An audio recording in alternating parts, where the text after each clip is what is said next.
Hello everyone, मैं Sunil study plan के officer channel पर आप सभी का स्वागत करता हूं। आज हम सीटेट जो 7 जुलाई को होने वाला है उसमें अच्छे अच्छे क्वेश्चंस करेंगे। और एग्जाम तक मैं जितने क्वेश्चंस करा रहा हूँ इतने क्वेश्चंस कर लें तो आपके न्यूमेरिकल के जितने भी क्वेश्चंस हैं ऑलमोस्ट सारे कवर हो जाएंगे। और ये जितने भी क्वेश्चंस कराए जाएंगे मोस्ट प्रोबेबल क्वेश्चंस। ये क्वेश्चन देखो आप, ये क्वेश्चन 2021 में आया है और ये क्वेश्चन हर एक साल आता है। ये क्वेश्चन दो तरीके से आते हैं। मैंने एक इसके पहले का जो वीडियो बनाया था उसमें आपको डायग्राम की हेल्प से क्वेश्चन करना था। ये फॉर्मूला वाला क्वेश्चन मैंने आपसे बोला था कि मैं नेक्स्ट वीडियो में फॉर्मूला क्वेश्चन कवर कर दूंगा। ठीक है, तो इस क्वेश्चन में देखो आप, इसमें बेसिकली करना क्या है। इससे अगर आप बेसिकली देखेंगे इसमें जो जो चीज़ें दी हैं पहले वो लिख लो। ठीक है, तो इसमें आपको मैंने आपको एक फार्मूला बताया था, मैं आपको यहाँ बता भी देता हूँ। इसके पहले अगर जो मैंने फार्मूला बताया था अगर आपको वो ना पता हो तो वो आप लिख सकते हैं। ठीक है, F+V बराबर होता है E+2। ठीक, ये एक फार्मूला होता है। और ये फॉर्मूले वाले बेस पे क्वेश्चन अगर आएगा तो आएगा, नहीं तो ये डायग्राम के बेस पे आता है जिसमें आपको डायग्राम बना के उसके वर्टेक्स, एज, किनारे और फेस का मतलब फलक काउंट करके क्वेश्चन सॉल्व करना होता है। ठीक है, अब देखो आप, यहाँ पे एफ का मतलब होता है फलक जिसको फेस बोलते हैं। ठीक है, वी फॉर वर्टेक्स, वर्टेक्स का मतलब होता है शीर्ष। ठीक है, हिंदी वाले भी इस चीज को लिख लेंगे। वर्टेक्स हो गया। ई फॉर एज होता है, एज का मतलब होता है किनारा। तो मैंने एक इसके लिए एक वीडियो अलग से बनाया है। अगर जिसको इसमें डाउट रहेगा तो वो जाके वीडियो देख लेगा। आई थिंक 10 से या 5 मिनट का वीडियो है। ठीक है, तो इस चीज़ को सॉल्व करते हैं। तो इस क्वेश्चन में क्या क्या दे के रखा है। 7 फेसेस का मतलब एफ की वैल्यू कितनी दे के रखी है, 7 दे के रखी है तो लिख लिया। और वर्टाइसिस 10 दे के रखे तो वी फॉर 10 लिख लिया। आपसे एज पूछी जा रही है इस क्वेश्चन, तो ई फॉर एज होता है, तो एज की वैल्यू निकालनी है। बस कुछ करना नहीं, इसको सॉल्व कर लेना है। अगर आप यहाँ पे देखो ना तो इसमें अगर डेटा फीडिंग किया जाए, एफ की वैल्यू 7 है तो 7 रख दिया, 7 प्लस वी की वैल्यू 10 है, इज इक्वल्स टू E+2 कर दिया। ठीक है, 10 और 7 17 हो जाएगा, 17 इधर हो जाएगा इस साइड में और 2 को प्लस इस साइड लेके आओगे तो -2 हो जाएगा। ई बराबर 17 - 2 हो जाएगा, जो कि सॉल्व करोगे तो 15 आ जाएगा। जो ई की जो वैल्यू आ गई इस क्वेश्चन में कितना आ गया, 17 - 2 दैट इज 15। तो ऑप्शन नंबर आपको कौन सा मैच कर रहा है, तो ऑप्शन नंबर फर्स्ट मैच कर रहा है। ये बहुत इंपॉर्टेंट क्वेश्चन है, एग्जाम में आप समझ लो कि ये रखा क्वेश्चन है, पेपर में हमेशा आता है। ठीक है, नेक्स्ट क्वेश्चन देखिए। ये बहुभुज के ऊपर बेस्ड क्वेश्चन होता है, ये फॉर्मूला बेस्ड क्वेश्चन होता है। इसके लिए भी मैंने एक पर्टिकुलर एक वीडियो बनाया है, चाहे तो जाकर आप वहां से देख सकते हैं। इसमें देखिए एक बहुभुज है जिससे भुजाओं की संख्या 6 दे के रखा है, तो एन की वैल्यू आप 6 लिख लोगे। ठीक है, आपके इसमें अंतःकोणों का योगफल बताया है। तो एक चीज याद रख लो, अंतःकोणों का जो योगफल होता है इसके लिए जो फॉर्मूला होता है 2n - 4 इंटू क्या होता है 90 होता है। 2n - 4 इंटू क्या हो जाएगा 90 डिग्री। तो ये होता है अंतःकोणों का योगफल निकालने के लिए ये फॉर्मूला है। ठीक है, तो एन की वैल्यू हमें ऑलरेडी पता है, तो एन की वैल्यू जो आप रखोगे 6, तो यहाँ पे रख दिया -4 इंटू करोगे 90 डिग्री। ठीक है, और 6 दूनी के 12, 12 में से 4 निकालोगे तो 8 हो जाएगा। 8 से जब गुना करोगे 90 से तो ये वैल्यू कितनी आ जाएगी, 720 डिग्री। तो ये आप जान लो, ये क्वेश्चन फॉर्मूला बेस्ड होता है और इस पे क्वेश्चन एग्जाम में प्रेजेंट टाइम में बहुत सारे क्वेश्चन देखने को हर एक साल एक क्वेश्चन आप मान के चलो कि एग्जाम में आता है। ठीक है, तो इसमें एक होता है अंतःकोणों का योगफल और विकर्णों की संख्या निकालने में क्वेश्चन पेपर में काफी देखने को मिले हैं, तो इस चीज को भी आप ध्यान रखिए। क्वेश्चन नंबर 3, ये क्वेश्चन भी पेपर में काफी देखने को मिलता है। इस क्वेश्चन में फिगर बेस्ड भी क्वेश्चंस आते हैं और ऐसे भी क्वेश्चन पेपर में रेगुलर आए हैं। ये 2021 का क्वेश्चन है, तो ये ऑलमोस्ट पेपर में ऐसे क्वेश्चन पूछे जाते हैं। फ्रैक्शन का एक प्रॉपर क्वेश्चन पेपर में आता ही आता है। ठीक है, तो ये क्वेश्चन देखो, ये क्वेश्चन करना काफी आसान होता है। इसको जो जैसा लिखा है, पहले ABCD के फॉर्म में लिखा है, तो हम क्या कर लेते हैं, हमें इसमें बढ़ते हुए क्रम में असेंडिंग ऑर्डर या डिसेंडिंग ऑर्डर में घटते हुए क्रम में लिखना है। जैसा भी दिया है उसको देखते हैं। तो क्या कर लेते हैं, पहले जो वैल्यू लिखा है डेटा उसको लिख लेते हैं। 11/13 लिखा है तो 11/13 लिख लिया। और उसके बाद 13/14 लिखा है तो उसको लिख लिया। और 15/17 लिखा है तो उसको लिख लिया। जो कितना आसान होता है इसको करना, ज़्यादा आसान होता है। इसमें क्या करो, इनका डिफरेंस चेक करो कितना है। ये 2 का डिफरेंस, यहाँ पे डिफरेंस चेक करो 1 का डिफरेंस है। यहाँ पे डिफरेंस चेक करो 15 और 17 है, तो यहाँ पे डिफरेंस 1 का है, 2 का है। ठीक है, अगर आपने इतना काम कर लिया तो इस क्वेश्चन में अब क्या करना की जरूरत है, अब आपको इसमें डिफरेंस को मेंटेन करना है, इक्वल कर लेना है। तो यहाँ पे डिफरेंस 2 का है तो इसमें कुछ करने की जरूरत नहीं है। यहाँ पे डिफरेंस 1 का, तो यहाँ पे 2 से गुना कर दोगे तो ये 2 का डिफरेंस हो जाएगा। यहाँ पे 2 है तो 2 का है। अगर आपने सेकंड वाले में 2 से गुना किया तो इसके ऊपर वाले में अंश में भी 2 से गुना कर देंगे तो 26 बन जाएगा।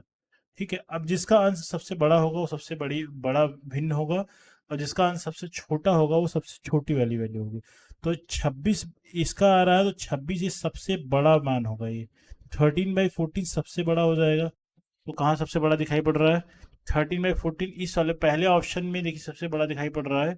ये ऑप्शन तो नहीं होने वाला है, ये भी ऑप्शन नहीं होने वाला है, ये ऑप्शन भी नहीं होना है। तो अब इसको अपने हिसाब से क्रम में व्यवस्थित कर लो। 11 सबसे छोटा, 11/13 सबसे छोटा होगा, तो सबसे लास्ट में इसको लगा दो। ठीक है, सबसे लास्ट में 11 क्या कर लो, 13 लगा लो आप, और 15/17 लगा लो। तो इस तरीके से क्वेश्चन करते हैं, बहुत ज़्यादा आसान है, और इसको करने के लिए बहुत बेसिक अंडरस्टैंडिंग की ज़रूरत है, बहुत कुछ करने की ज़रूरत नहीं। एक बार आप देख लेंगे, आई थिंक क्वेश्चन एग्जाम में 100% हो जाएगा। ये क्वेश्चन देखिए, ये क्वेश्चन भी एग्जाम के पॉइंट ऑफ व्यू से काफ़ी इंपॉर्टेंट है। इस क्वेश्चन में कई कॉन्सेप्ट हैं, आपको समझना पड़ेगा। ऐसे भी पेपर क्वेश्चन डिविजिबिलिटी के बेस पे एक पेपर में क्वेश्चन आता है, ठीक है। मगर इसमें दिक्कत इस चीज़ की है कि आपने 1 2 3 4 5 6 की तो डिविजिबिलिटी याद कर रखी है, 10 12 13 तक आपने याद कर रखी है, लेकिन यहाँ पे 88 है। कभी भी अगर आपको इस तरीके से बड़ा नंबर दिख जाए तो इसको पहले आप फ्रैक्शन करोगे। फ्रैक्शन के फॉर्म में करने का मतलब हो जाएगा ये 8 इंटू क्या हो जाएगा, 11 हो जाएगा। ठीक है, 8 इंटू 11 का मतलब हो गया, देखो 11 क्या है, ये आपका प्राइम नंबर है। ठीक, तो इस तरीके से इसको अगर डिवाइड कर लेंगे, और अब हमें चेक करना है कि ये जो बड़ा नंबर दे के रखा है 13x 087 867y है ना, तो इसको अगर सॉल्व करने की जरूरत है, पहले हमें 8 और 11 की डिविजिबिलिटी को सेटिस्फाइड कर देंगे, क्वेश्चन को सॉल्व कर देंगे। अब देखिए, ये है 30x 0867y हो जाएगा। ठीक है, इतनी चीजें हो गई। सबसे पहले हम 8 की डिविजिबिलिटी रूल से क्वेश्चन को सॉल्व करेंगे। 8 की डिविजिबिलिटी का रूल क्या है, लास्ट के 3 डिजिट 8 से अगर डिवाइड रहेंगे तो क्वेश्चन ये पूरा नंबर क्या है, 8 से डिवाइड होगा। तो पहले हम कर लेते हैं कि y की वैल्यू कैसे सॉल्व करेंगे। पहले अगर हमें y की वैल्यू निकालनी तो आप सिंपली आप देखो, अगर 8 7 और y अगर लिखा जाए तो y की 8 से डिवाइड करने के लिए हम 8 से इसको चेक कर लेते हैं। तो 8 8 जा क्या हो जाएगा, 64 हो जाएगा। तो यहाँ पे 3 बचा। अब y की कौन सी ऐसी छोटी वैल्यू रखेगी ये 8 से डिवाइड हो जाता है। आप बोलोगे सर 2 अगर रखा जाए यहाँ पे तो ये 32 हो जाएगा, और 8 4 32 हो जाएगा। तो हमें y की वैल्यू पता लग गई। तो यहाँ पे y की जो वैल्यू कितनी दिखाई पड़ रही है, यहाँ y की वैल्यू का 2 ले ले तो ये ओवरऑल 32 हो जाएगा, 8 4 32 से पूरा पूरा कट जाएगा। तो हमें y की वैल्यू यहाँ कितनी पता लग गई, y की वैल्यू हमने ऑब्जर्वेशन से कितना निकाल लिया, 2। तो हमें y की वैल्यू यहाँ पे 2 पता लग गई, मैंने यहाँ पे लिख लिया। ठीक है, पहला पार्ट तो हम लोगों ने कर लिया। अब सेकेंड पार्ट पे आ जाते हैं। सेकेंड पार्ट में हमें अब चाहिए x की वैल्यू। तो x की वैल्यू के लिए हमें 11 की डिविजिबिलिटी रूल चेक करने थे। 11 की डिविजिबिलिटी रूल क्या है, ठीक है, तो विषम संख्याओं का योगफल माइनस सम संख्याओं का योगफल, मतलब ये विषम का मतलब ऑड नंबर का योगफल होता है, ऑड जो डिजिट होते हैं उनके प्लेसेस का योगफल होता है, माइनस इवन जो नंबर है सम संख्याओं के स्थानों का योगफल जो हो जाएगा। इन दोनों का डिफरेंस चेक करते हैं। तो इस आप बाएं साइड से स्टार्टिंग कर लीजिए। पहले अंक पे दूसरे स्थान पे ये आया, उसके बाद तीसरे स्थान पे ये आया, उसके बाद पांचवें स्थान पे ये आया, उसके बाद सातवें स्थान पे ये आया, इतनी ही है। और दूसरे स्थान सेकंड नंबर पे आपका ये आ रहा है इवन प्लेसेस पे। ये सब सारी चीजें क्या है, इवन प्लेसेस वाले। ठीक है, तो आप चेक कर लेते हैं। पहले हम ऑड वाला लिखते हैं। ऑड का मतलब हो जाएगा 3 + x करोगे, और 3 8 11, 11 7 8 7 15, 15 3 18, 18 में x जोड़ोगे क्या हो जाएगा, 18 + x हो जाएगा। ठीक है, यहाँ पे 18 + x रख दिया। विषम अंकों के स्थानों का योगफल। अब सम अंकों का स्थानों का योगफल निकाल लेते हैं। 0 + 0 करोगे तो 0 आएगा, 0 + 6 करोगे 6 आएगा, और 6 2 4 6 और ये 8, ये y भी आ रहा है ना। ठीक है, y की वैल्यू ऑलरेडी हम लोग को 2 रखा, तो यहाँ पे हम 2 रखेंगे। ठीक, तो अब लिख लेते हैं, जोड़ लेते हैं। तो 0 + 0 क्या हो जाएगा, 0 ही रहेगा। 6 और 2 कितना हो जाएगा, 8। तो यहाँ पे हम 8 लिख लेते हैं। ठीक, अब इसको सॉल्व करते हैं। अब यहाँ पे हो जाएगा 8 + 18 माइनस क्या हो जाएगा, 8 हो जाएगा, और ये हो जाएगा x प्लस क्या हो जाएगा, 10 हो जाएगा। अब x की ऐसी छोटी से छोटी कौन सी वैल्यू रख दें कि ये वैल्यू 11 से डिवाइड होने वाली कोई संख्या बन जाए। तो आप यहाँ पे x की वैल्यू अगर 1 रखेंगे ना तो ये 11 बन जाएगा, जिससे पूरा नंबर क्या हो जाएगा, जो यहाँ पे ये वाली वैल्यू आपको दिखाई पड़ रही है 11 बन जाएगा, तो ये 11 से डिवाइड हो जाएगा। इस तरीके से हम लोगों ने x और y की वैल्यू निकाल ली। लेकिन क्वेश्चन यहाँ तक खत्म नहीं हुआ है, इस क्वेश्चन में बहुत सारी चीजें करनी है। तो इस क्वेश्चन में हमें अभी देखो, ये क्वेश्चन बड़ा है, मगर एक कॉन्सेप्ट के वाइज से इस क्वेश्चन को इसलिए लिया गया क्योंकि आपको काफी चीज क्लियर करा देगा। एग्जाम में 11 की भी डिविजिबिलिटी रूल आती है, आपके 8 का भी डिविजिबिलिटी रूल आता है। तो इस एक बड़े क्वेश्चन से आपके कई क्वेश्चन के कॉन्सेप्ट क्लियर हो जाएंगे। तो इसमें एक्स की वैल्यू अगर एक रखो, यहाँ पे अगर एक्स की वैल्यू अगर एक रखा जाए, अगर एक्स की वैल्यू अगर एक रखो तो 3 × 1 आ जाएगा, और वाई की वैल्यू कितनी है आपने निकाला है 2, 3 कम 3 और 2 कितना हो जाएगा 5, तो ये ओवरऑल इसकी वैल्यू कितनी आ गई 5 आ गई। तो इसका ऑप्शन नंबर क्या हो जाएगा, थर्ड सही हो जाएगा। तो इस तरीके से क्वेश्चन करेंगे, बहुत आसान क्वेश्चन है, लेकिन आपको बेसिक अंडरस्टैंडिंग नहीं कर रहेगी और इसकी ट्रिक नहीं पता है तो क्वेश्चन करने में काफी कठिनाई का सामना करना पड़ सकता है। ठीक है, ये क्वेश्चन देखें, ये अलजेब्रा का बहुत ही अच्छा क्वेश्चन है, ये बेसिक अंडरस्टैंडिंग के बेस क्वेश्चन है। क्वेश्चन देखने में जितना खतरनाक लग रहा है, ये क्वेश्चन उतना ही आसान है। ठीक है, देखते हैं। अब इस क्वेश्चन को करने के लिए क्या करना पड़ेगा, पहले हमें बेसिक अंडरस्टैंडिंग जो समझना है पहले वो करते हैं। ठीक है, तो इस क्वेश्चन के लिए जो फॉर्मूला हमें पता रहना चाहिए, a² - b² जो होता है, ये वैल्यू कितने की इक्वल होती है, a + b एक ब्रैकेट में रहेगा। ठीक है, और दूसरे ब्रैकेट में क्या रहेगा, a - b। ये पता है आपको, सभी को पता है ये बात आई थिंक ऐसा कोई विद्यार्थी नहीं होना चाहिए जिसको पता नहीं होना चाहिए। ठीक है, अगर नहीं पता है तो फिर आपको फिर मैथ को स्टार्टिंग के सिरे से पढ़ने की ज़रूरत है। ठीक है, ये चीज़ पता है। अब इस वाले क्वेश्चन में सिर्फ आप ये वाला डेटा देखो जो आपको दिखाई पड़ रहा है। ठीक है, इस डेटा को देखो, नीचे वाले वैल्यू से कोई मतलब नहीं। यहाँ पे देखो, ये पूरा का पूरा अगर मैं इसको ए मान एज्यूम कर लेता हूँ, इसको ए मान लेता हूँ और इसको मैं बी मान लेता हूँ, तो a² - b² की तरह ये दिखाई पड़ रहा है। इसका मतलब ए को एक बार बी के साथ जोड़ना पड़ेगा, एक बार ए में से बी को घटाना पड़ेगा। तो जोड़ते हैं पहले भाई, तो x - y कर देते हैं प्लस z कर दिया, एक बार मैंने a लिख लिया। ठीक है, पहले बार जोड़ना तो जोड़ देते हैं भाई। जोड़ने के लिए क्या करना है, x - y माइनस क्या करेंगे z, एक बार जोड़ दिया। एक बार हमें घटाना है, एक एक कंडीशन हम लोगों ने ये लिख ली, ए प्लस बी वाला। अब a - b करते हैं, तो पहले ए की वैल्यू लिखो, a - y minus plus Z है। ठीक है, ये कर दिया। ठीक, अब माइनस करने का मतलब, ये डेटा जब माइनस करोगे तो ये जो प्लस एक्स है इसको देखो, x - y माइनस जेड कर दिया। ठीक है, इतनी बात समझ में आई। अब यहाँ से कुछ जो चीज़ें कट रही तो काट सकते हो आप। ये देखो, यहाँ से डेटा ये कुछ कट रहा है क्या, ये जेड की डेटा वैल्यू कट रही है, तो जेड से जेड को कैंसिल कर दो। एक्स और एक्स 2x है तो यहाँ पे 2x कर दो, माइनस वाई और माइनस वाई करोगे तो क्या हो जाएगा, -2y हो जाएगा। इतनी बात समझ में आ चुकी है। अब यहाँ से अब ध्यान देने की बात है, यहाँ पे अब ध्यान दो, इस माइनस की वजह से इस वाले डेटा में सारे की वैल्यू जो है, प्लस वाला माइनस हो जाएगा, माइनस वाला प्लस हो जाएगा। ठीक है, तो पहले एक्स माइनस, इसको हम ब्रैकेट में लिखेंगे। ठीक है, ये मल्टीप्लाई के फॉर्म में, इससे एक वैल्यू ये आई है, तो ये यहाँ पे हो जाएगा x - y और ये प्लस जेड हो जाएगा।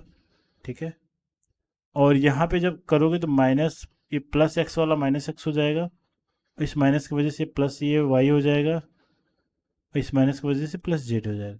कुछ भी अगर डेटा कैंसिल आउट हो रहा है तो आप कैंसिल कर सकते हैं। तो ये इस वाले एक्स से ये वाला डेटा कट रहा है तो काट देते हैं, और इस वाले वाई से ये वाला वाई कट रहा है तो काट देते हैं। जेड प्लस जेड क्या हो जाएगा, 2z हो जाएगा। तो इस क्वेश्चन को सॉल्व करोगे तो 2z आपको यहाँ दिखाई पड़ेगा। ठीक है, और यहाँ पे क्या बचेगा, चाहो तो 2 कॉमन ले लो, तो यहाँ पे 2 जब कॉमन ले लो तो ये देखो 2 मैंने कॉमन ले लिया इस वाले इक्वेशन में से, तो x - y हो चुका। तो ठीक है, जहाँ पे भी अगर x - y दिख रहा है तो इस वाले ऑप्शन में निगाह लगाओ, बाकी चीज़ छोड़ दो। तो इसको हम लिख सकते हैं 4 times z into x - y लिख सकते हैं, ऐसा लिखा जा सकता है। ठीक है, तो ये अब जो भी ऑप्शन मैच करे उससे मैच कराने की कोशिश करते हैं। ठीक है, अब देखो आप, ये थोड़ा सा पेन से मैं लिख नहीं पा रहा हूँ क्योंकि अलग तरीके का पेन है, इसलिए थोड़ा सा लिखने में इजी नहीं हो पा रहा है मेरे लिए। तो ये 4 एक न्यूमेरिकल वैल्यू है, इसको छोड़ दो आप, बाकी जो डेटा मैच कर करा लो। तो ये पहला ऑप्शन, ये जेड टाइम्स x - y, यही ऑप्शन मैच कर रहा है, x - y आ रहा है, बाकी किसी में x - y आया ही नहीं रहा है। ठीक है, तो पहला ऑप्शन ये सही हो जाएगा। तो बहुत ज़्यादा आसान क्वेश्चन था, ये केवल बेसिक अंडरस्टैंडिंग में जोड़ने घटाने वाला क्वेश्चन था, जिसमें बहुत दिमाग लगाने की ज़रूरत नहीं थी। ठीक है, अगर ये सारे क्वेश्चन जो मैं बता रहा हूँ आपको समझ में आ रहा है तो चैनल को लाइक शेयर और सब्सक्राइब कर सकते हैं आगे क्वेश्चन में बढ़ने से पहले। ऐसे भी क्वेश्चन पेपर में आया है तो ये भी क्वेश्चन देखते हैं, बहुत ज़्यादा आसान क्वेश्चन है। ऐसे भी क्वेश्चन पेपर में आपको एक बार आना चाहिए। तो इसमें सिंपली करने की क्या ज़रूरत है, इसमें सिंपली आपको सिर्फ और सिर्फ क्या करने की ज़रूरत है, मैं आपको बता देता हूँ। इसमें सिंपली आपको सिर्फ और सिर्फ केवल छोटी छोटी चीज़ें याद रखना पड़ेगा। जैसे 121 जो किसका स्क्वायर रूट होता है, तो आप बोलोगे सर 121 जो वर्गमूल होता है किसका होता है, 11 का होता है। इतनी चीज़ें पता रहती है, अगर इतनी चीज़ें पता है तो इसमें कोई दिक्कत आपको नहीं आने वाला है। ठीक है, तो 11 हो गया। सिंपली अब इसको सॉल्व करने की कोशिश करते हैं। ये जो क्वेश्चन लिखा है, पहले क्वेश्चन लिख लेते हैं। ठीक है, तो 91 लिख लिया यहाँ पे, प्लस कर दिया ये अंडर रूट 71, 70 है ना, ये 70 और 121 का वर्गमूल जब लिखता हूँ मैं डायरेक्टली 11 लिख देता हूँ, तो यहाँ पे 11 लिख दिया। ठीक है, ये इतना कर सकते हैं। ठीक है, अब इस वाले को जब सॉल्व करोगे, जब जोड़ोगे, तो क्या कितना हो जाएगा, ये अंडर रूट 81 हो जाएगा। और 81 किसका वर्गमूल होता है, बोलोगे सर 9 का होता है। ठीक है, ये ऐसा कुछ हमने सिस्टम बना दिया हम लोगों ने। ठीक है, ये सारी चीज़ें हो गई। लिखने में लैग कर रहा है थोड़ा सा। तो ये वैल्यू कितनी आ जाएगी, ये 81 9 हो जाएगा, तो 9 9 प्लस 91 करोगे तो ये अंडर रूट 100 हो जाएगा। कि 100 का मतलब क्या होगा, ये वैल्यू कितनी आ जाएगी, 10 हो जाएगी। तो इस आई थिंक ये क्वेश्चन सारे कर लोगे। तो ऐसे भी क्वेश्चन पेपर में आते हैं, तो इसकी जो वैल्यू निकल के आएगी कितना हो जाएगा, तो आप बोलोगे सर 10 आएगा, तो इसका आंसर कितना आ जाएगा, 10 हो जाएगा। तो बहुत ज़्यादा आसान सा क्वेश्चन था। लेकिन ऐसे भी पेपर क्वेश्चन में आप आते हैं, इस कुछ क्वेश्चन जो आपको थोड़ा सा क्वेश्चन करने में थोड़ा मजा आए, ऐसा क्वेश्चन आता है। तो ठीक है, तो आज मैंने कुछ क्वेश्चंस कराए हैं आपको। ये श्योर शॉर्ट वाले क्वेश्चन हैं जो पेपर में अक्सर आते हैं। ठीक है, तो for more video you can subscribe this channel, और चैनल को जितना शेयर हो सकते हैं शेयर कर सकते हैं अपने दोस्तों में। एंड